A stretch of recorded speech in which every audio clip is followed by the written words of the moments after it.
ஒரு ஊர்ல ஒரு இளைஞன் இருந்தான். அவன் பேங்க்ல வேலை பார்த்துக்கிட்டு இருந்தான். பெரிய பதவி இல்ல, சாதாரண கிளர்க் தான். ஆனா வேலை விஷயத்துல அவன் ரொம்ப கவனமானவன். காலையில நேரத்துக்கு வருவான். அவன் கிட்ட இருக்கும் ஃபைல்ஸ் எல்லாம் ஒழுங்கா இருக்கும். முடிக்காம விட்ட வேலை அப்படியே விட மாட்டான். முடிச்சதுக்கு அப்புறம் தான் வீட்டுக்கு போவான். அதனால மேலாளர்களுக்கு அவன் மேல நம்பிக்கை இருந்துச்சு. ஒரு நாள் பேங்க்ல ஆடிட் நடக்க போகுது. அதனால எல்லாருக்கும் பதட்டம். சின்ன தவறு கூட பெரிய பிரச்சனையா மாறிடும்.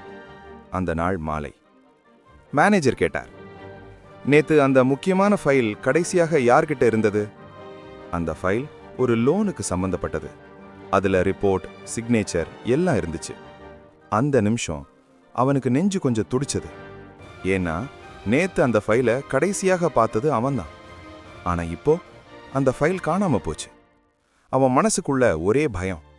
ஃபைல் கிடைக்கலன்னா ஆடிட்ல பிரச்சனை, பிரச்சனைனா வேலைக்கு ஆபத்து.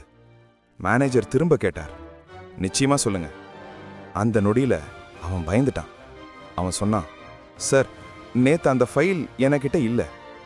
அந்த வார்த்தை அவனுக்கு அந்த நேரத்துல பெரிய தவறா தோணல. நான் திருடல, நான் கெடுதல் பண்ணல, பயத்துல சொன்னேன். அவன் பயந்துட்டு உண்மையை மறைச்சானா இல்ல நேரா போய் சொல்லிட்டானா? நீங்களா இருந்தா அந்த இடத்துல என்ன பண்ணிருப்பீங்க?